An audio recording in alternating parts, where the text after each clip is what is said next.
thankful for her wavy stories. Hold on to the lifetime we won't get back. I know these rivers carry on.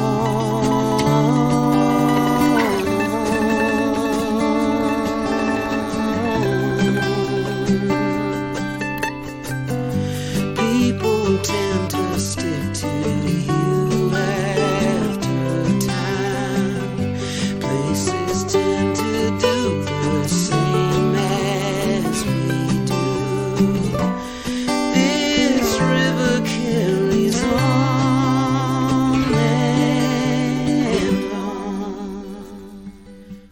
Hello and welcome to Kankakee Podcast, where we talk about the people and places of Kankakee County. I'm Jake LaMore, and we are proudly presented by Pewter Pros, Stitch Prints, and Digital World Design family of businesses, celebrating 25 years of small business ownership here in Kankakee County. You can learn more at mypewterpros.com, stitchprints.com, and digitalworlddesign.com. And now through the end of March 2023, Pewter Pros is having a refurbished sale where you get $50 off all refurbished laptops and desktops in store at their location on Industrial Drive in Bradley. So make sure you go see Pewter Pros today and make sure you let them know that Jake LaMore of Kankakee Podcast sent you.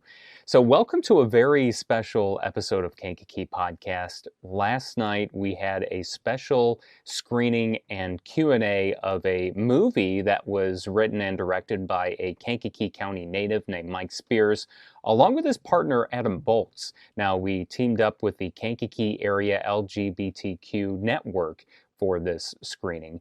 It was at Paramount Theater on Schuyler Avenue in downtown Kankakee, right in the main theater at Paramount, which is the best one, right? Because it's got all the historic architecture in it and everything like that. It's got the stage, and so it was just a perfect setting for this. Now, Good Enough is a modern pop R&B musical dealing with some of the most relevant issues of today, and college seniors Jamal and Trevor each think they've got it all planned out until they have an unexpected encounter. But is there, developing love enough to overcome their different backgrounds, paths, friends, and families? It was a really great musical. I really enjoyed it. And we did a Q&A with Mike and Adam after the screening.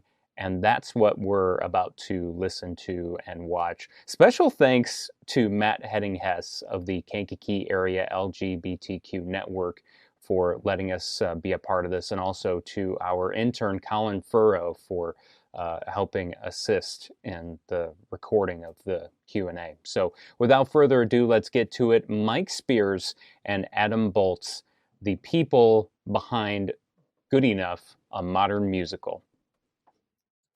There we go. Yep. Again, thank you all so much for being here. Yeah, clap for yourselves. Thank you. You made it through a film that you never heard about. Let's get into, there's obviously so many questions that I have about the movie. One, the biggest one, and I'm sure so many people here are wondering, how much of the film is actually true or not? You know, where does the inspiration from this film come? How loosely based, or how much of it is really based on your own experiences? Well, for those that know me, know that I'm not an athlete. That's what I was wondering. I was like, wow. I was like, man. Yeah, that basketball was never my thing, or any sport was probably never my thing. But I would say just the some of the situations are closely based to real life. But as far as the character of Jamal, I mean, he's a lot of me, but also so is Trevor. So it's kind of like both those characters are true to life to me. And then his mother is pretty much my mom, my grandma, my aunts, my sister, all wrapped in one person.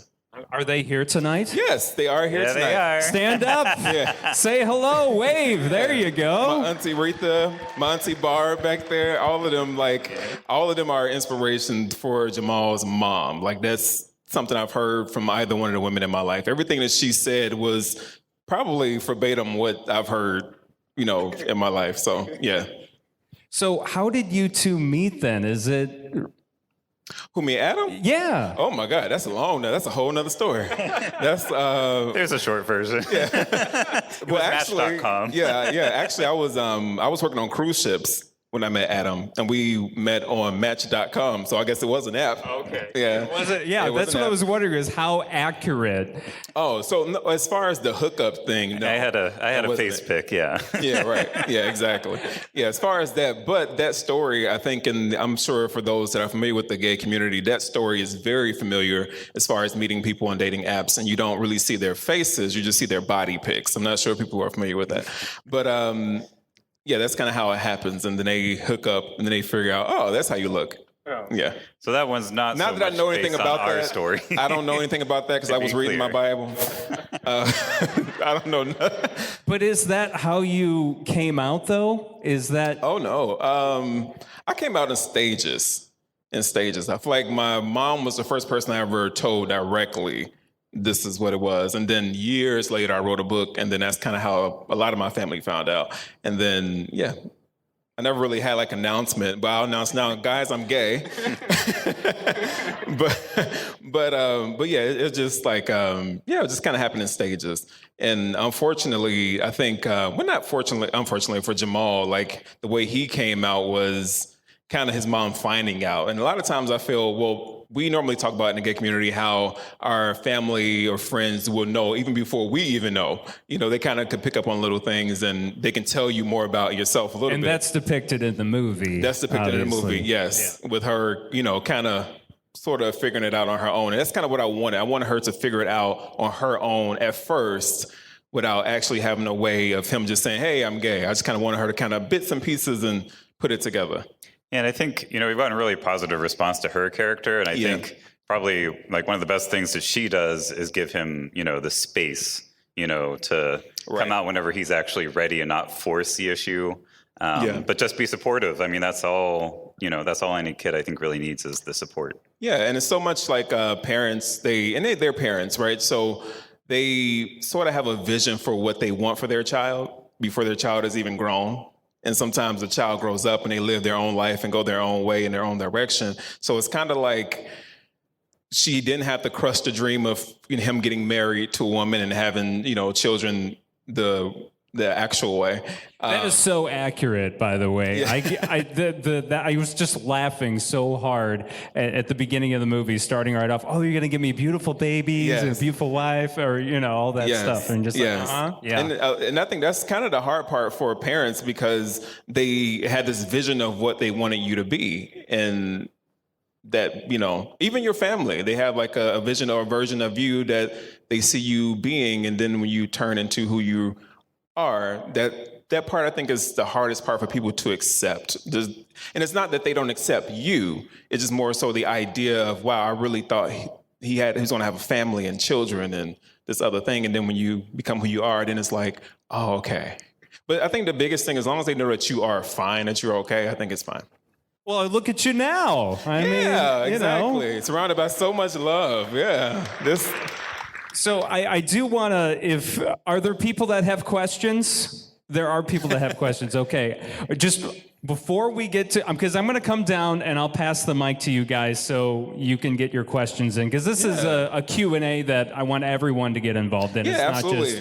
just, but how in the world, we're talking about the character of your mother, Marie Jean Baptist. Holy cow. She's probably my favorite out of all the cast. The cast is incredible, but where did you find her? Because I was just blown away. Just because everything about her just seems so natural. Like I didn't think I was like I believed that was you know.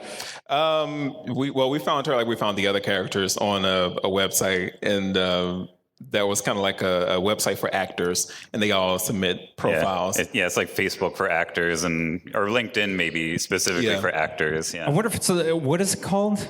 Backstage.com. That's the one I was thinking so that's of. where we get our actors from. And she kind of fit right into that role in that space. And it was some corralling, but she definitely delivered on her part for that role. Was she your first pick, or did you have to go through a bunch for...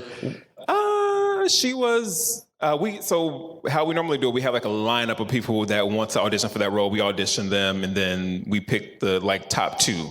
So she was top 2 of who we wanted to pick. So yeah, she eventually became the one we did pick, and actually, I'm very happy with her being. Yeah, like I said, excellent casting on your guys' part there on her, because she was my favorite. I just felt like she took onto that role so well, so naturally. It just felt like it meshed so well together. Yeah, she had, was it her brother that was gay? Yeah, so she had that particular actor had a similar situation where her brother, and there's just 2 of them, and they were very close growing up, and her brother was gay, and then she was one of the first people to find out about her brother. So she had a very close connection with that whole storyline of figuring somebody out. So she really connected and wanted to do it. Yeah. All right, let's get to questions. So who has a question? Okay, we got one. And okay, we got Matt too. Matt, do you have a question? Oh, you just want to pass the mic around. Okay. Yeah, absolutely. I'll pass it off to you. I see one in the front row too. Oh, you have one here? Okay. Where should I start? And any question anybody have, feel free to ask us. What was your favorite scene in the movie? Oh, my favorite scene. Oh, I don't know. That's a good question. I think my favorite sequence in the movie, I guess you can call it a scene, but I call it a sequence because how we edit it, was probably Nathan's song. Like 99 Pills that was my favorite song to write. That was my, thank you. Yeah, so the whole 99 Pills part was probably my favorite to dream up and to write. And I like that. Can I say why I like the song? I like the song a lot because I kind of built it from scratch, and then the guitars that I got the musician to do, I really wanted to remind me of my grandfather, Dexter Spears, who plays the guitar. So I really wanted something.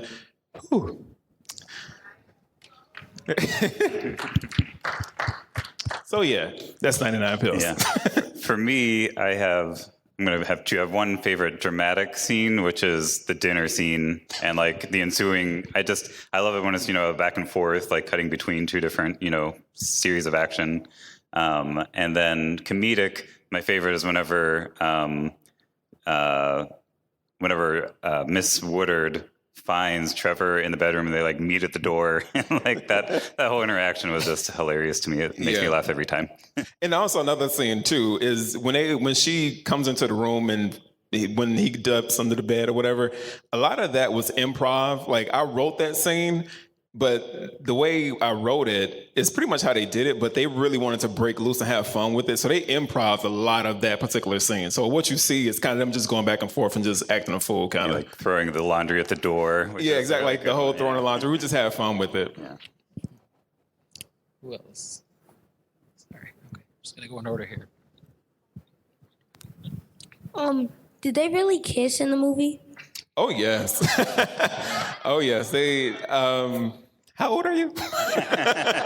No, I love having the young audience here. This is great. I really appreciate it. So yeah, they do really kiss. And for that, we hired an intimacy coach for Jamal and Trevor, or Jay and Trey. So that way I could tell the intimacy coach what I wanted them to do, and then the intimacy coach will work with those 2 to say, okay, are you okay with being kissed here? Can you kiss this long? And that whole type of thing. So we did work with the coach to get those kisses and those things right. You guys did an amazing job with this film. Thank you. I'm back here. I was in tears. I was laughing. I was feeling the emotions. Thank you. So my question is, in doing this, were you thinking about the pain or the despair that others feel because they have to hide, because they don't feel accepted or feel invisible to some capacity? Oh, that's a really good question. When I wrote this, it was, at the time, I was more so thinking about myself. And I was hoping that if I wrote something from my heart, that it would reach the heart. So I wrote it for how I was feeling. Even the scenes with Jamal and his father going back and forth, like I kind of wrote what I was, because there were times I was angry with my father in my life. And those are things I wanted to say so bad, but I didn't get a chance. However, at the same time, I also wrote for Jamal's father, what I felt my father, not in the scene where they're like yelling at each other, but in that one scene where he's pretty much telling him how he feels and how him as a father was scared. And I wrote that for my father to say to me, because that's kind of really what I feel. As you grow older, you kind of realize things that parents are not perfect and they're imperfect people. So they're trying to get it right as much as you're trying to get it right as a kid. So I kind of wrote that part to hopefully have a conversation with my father in real life. So as far as me connecting with other gay people that may find themselves in that, I know a lot of gay men could understand their relationship with their father and even some of their mothers. So I hope that part hits home with just some fathers and also just some kids to also give their parents grace to understand that they are just people. You know, they're just trying to get it right.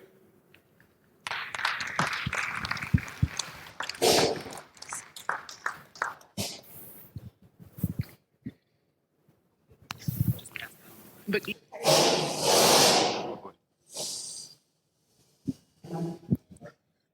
there you go. Okay. I would first say I'm very proud of you. I'm his big sister. And Dad would be very, very proud of you. So my question is, I've been following your career for quite some time. From Prestige magazines, The Monique Show, 106 in Park. All right, say that. Your book, The Reason Why I Sing, and my favorite song is I Want to Be Free. Say that. Girl, that's our song. If you never heard his song, I Want to Be Free, please check it out. Post that one. I will. I Want to Be Free is my favorite song that you've ever written. How do you feel that you've grown as an artist? Oh, my God. Ooh, that's a good question, sis. You better say that. And Quan made the credits and I didn't. Well, okay, so I can explain why Quan made the credits and I'll explain. So Quan, my little brother Quan, actually helped film some of the shots of Kankakee. So that's why my brother Quan gets the credit for that.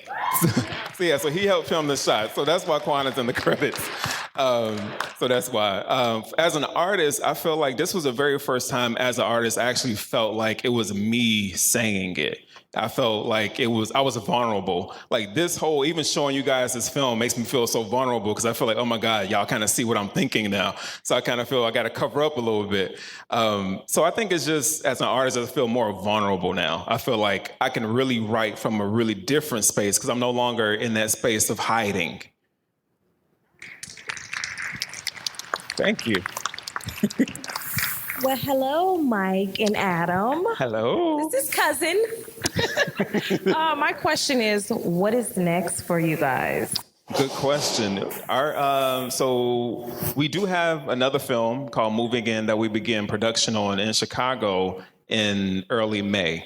So we've already began casting. We have not finished casting yet, but we will begin filming in early May. So we do have another, and it's another musical, and that's another thing too. Can I just explain this? Because there's some things I just want to explain. So when I did this first film, so many people told me I could not do this film. They told me that, this is your first time doing a film, why would you do a film that's a feature-length film over an hour, and it's a musical? You need to do a 10-minute film because you've never done this before. But for me, I, number one, love a challenge, but I just really felt like I could do it. I can do it. So it's a true testament of seriously putting your mind and your heart to what you want to do and just make that thing your focus, and you can really do it. Yeah, I mean, a little more background. It was written as a staged musical originally, which I had a little bit of background in, but it was kind of new for Mike. His background actually was in film, but we were doing this in 2021. And of course, COVID and everything was shut down, and the theater was going back and forth as to when you could start or do anything or even do rehearsals. And yeah, that was the point where we were just how do you feel about adapting this musical that hasn't even been done for film? And yeah, Mike, he whipped that up in 2 or 3 weeks or something. Yeah. Crazy. Yeah, And on the basis of that, I was like, okay, if you can do that, then I guess we can make a film. Yeah. Anybody else? Hello. My question is, you kind of answered it, but I'll still ask it. What got you into film in the first place? What got you into this whole idea of film, TV, movie, directing, singing? So I went to school and to college to study digital media production, and I graduated college back in 2009. Long ago. It didn't feel long right now, as long ago, but it didn't feel long ago. However, so as everybody mostly here know that I went off the cruise ships for 7 years. So I worked on ships for 7 years. So there was a lot of my life that I did not get to touch my degree ever. So I kind of was at to be honest, I was depressed, honestly. And I kind of was like falling deeper into that, and I just kind of felt like I needed something to hold on to and something to catch myself again. And getting back to film was that thing that really got me like, I need a challenge. That's what I need. I need a challenge, and this was it. And thank you. For me, he pushed me back into it because in high school and college, like I went to school for computer science, but I was in a theater group, and those are like my best memories are from that. And I acted and directed, and like after that, got a day job as a software engineer or whatever. And there's creativity and like a mathematical sort, there, but getting back into this, like filming on set to me feels like a summer camp kind of thing. Like you're working really hard and it's long days, but like it's just so much fun. Yeah. And so I'm so glad that he decided to pursue his passion and that I could come along for the ride. Yeah. Yeah. Thank you, boo. Hey, bro. My twin now. So first and foremost, I really like your pill popping song. If I was a pill popper, that would have been my thing. I told these nurses here they should probably be paying that when they passing out the pills to the patients. We got all these nurses here. But no, all actuality, I just want to congratulate you on what you've done, bro. Like, this is amazing. You said something earlier, and a lot of people, you said, didn't believe in your dream. And for you to, forge forward, when people didn't believe in what you thought that you could achieve, to see you do that is amazing. To watch you do the things you've done, actually put your talents to use, is a beautiful thing, man. We've been watching you since forever. We used to make music in the closet and stuff like that, man. He still is. Just on behalf of your brothers and sisters, man, it is a beautiful, beautiful thing to sit here and be a part of this and watch you do this. And our father will be very proud of you, Michael. Thank you so much. That's my brother. Thank you so much, Asini. I appreciate that so much. Wow, that was nice. I appreciate that. Anyone else? Questions? Uh-oh. Hello. So for your new film that you're starting in May of this year, is it a sequel to Good Enough, or is it like a totally different? Oh yeah, it's a totally different storyline. This one we're going to get a little bit more. Brace yourselves. It's, a little more adult. We're saying a little bit more adult. Do you guys remember the Players Club?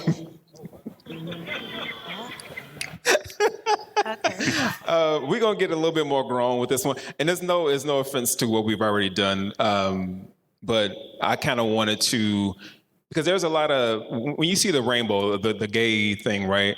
A lot of people don't understand like what that sort of means, but it's like just a spectrum of different type of people. So what I wanted to do for the next film is go all the way, not dark, but just a little sexy. So the next one, I'm not a little adults. It's gonna be fun though, but do you remember the movie The Hand Rocks the Cradle? So let's say The Hand Rocks the Cradle meets Players Club, meets some other stuff. It's gonna be good.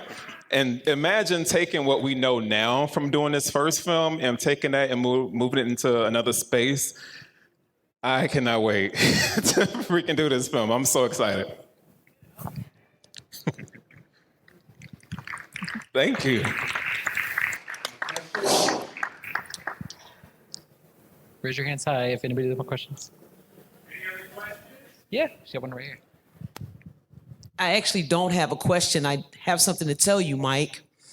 The last time we talked on the phone and you saved me, our conversation, I was a sinking ship.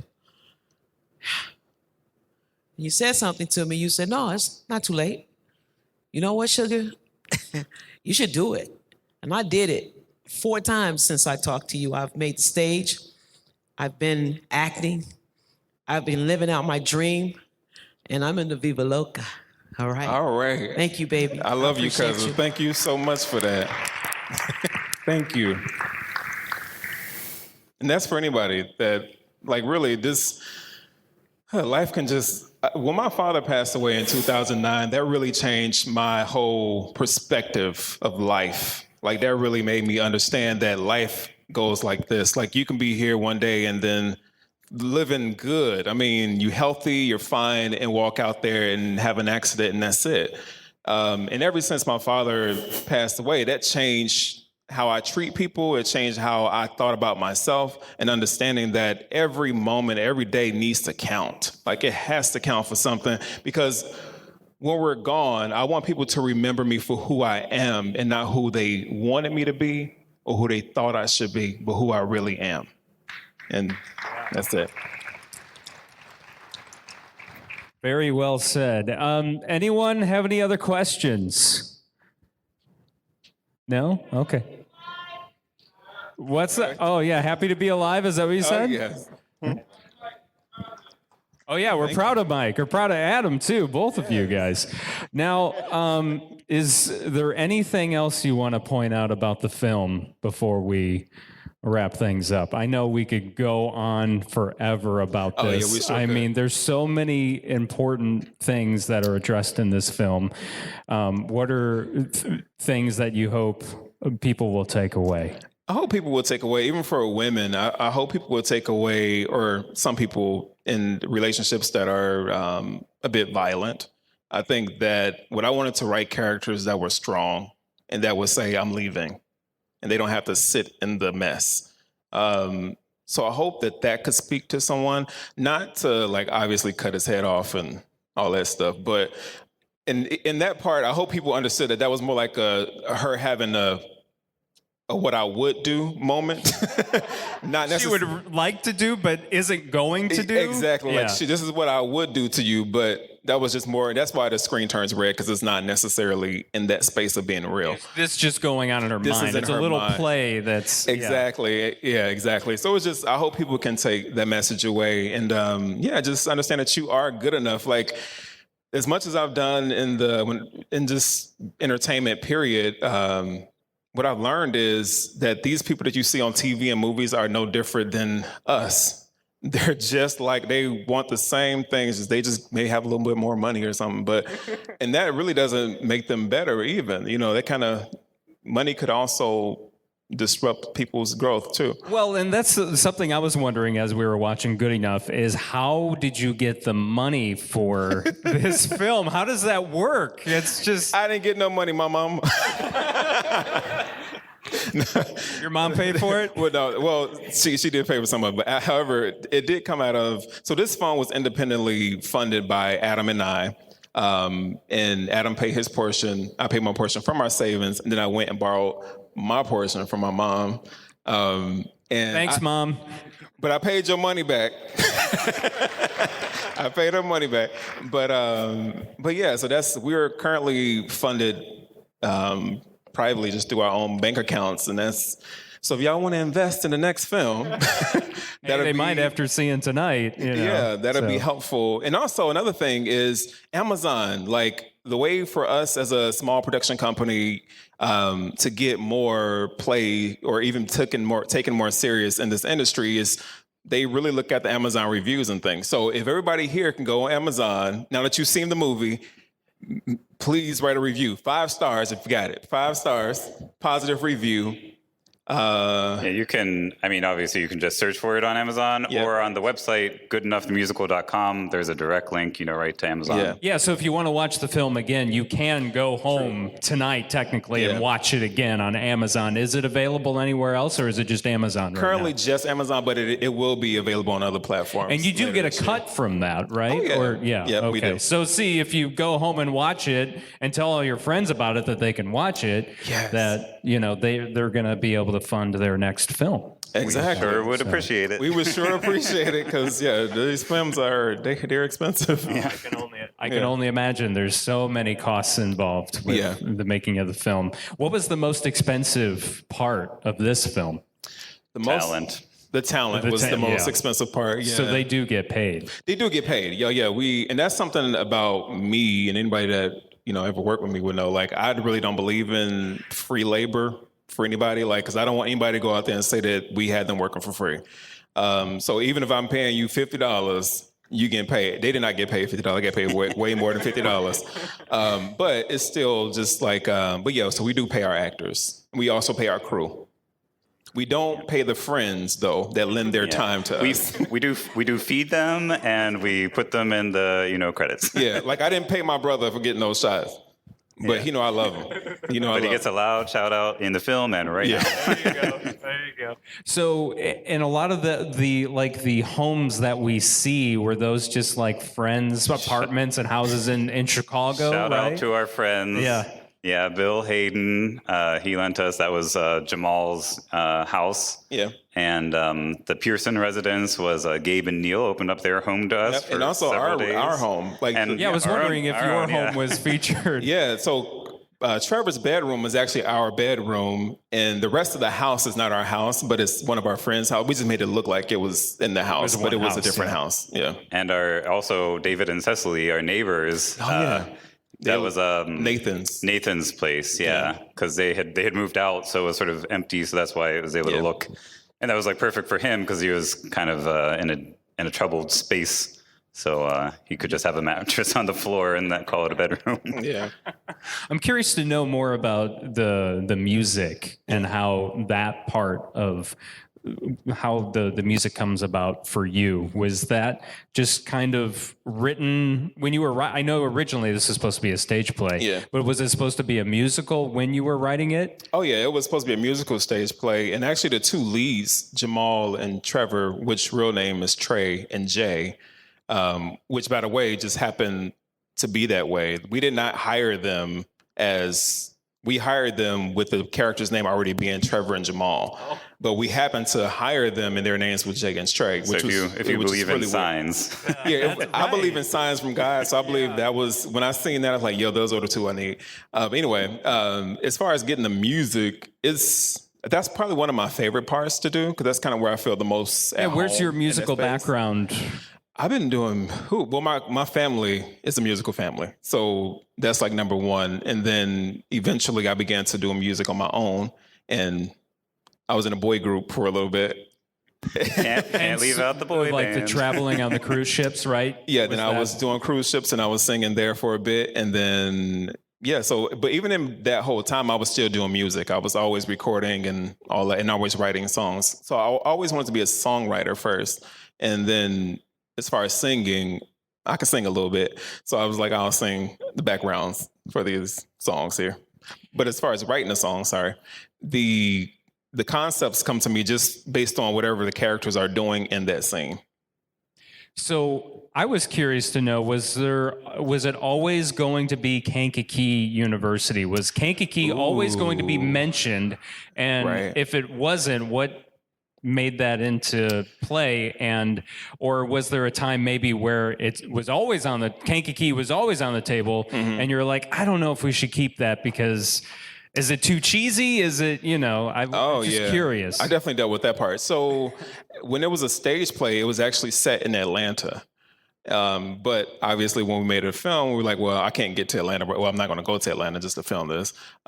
So we just played with the idea of doing Kankakee, and I did feel like it was too cheesy. I was like, nobody's gonna ever know what that is, because honestly, when I go places and I tell people about Kankakee, they're like, "What?"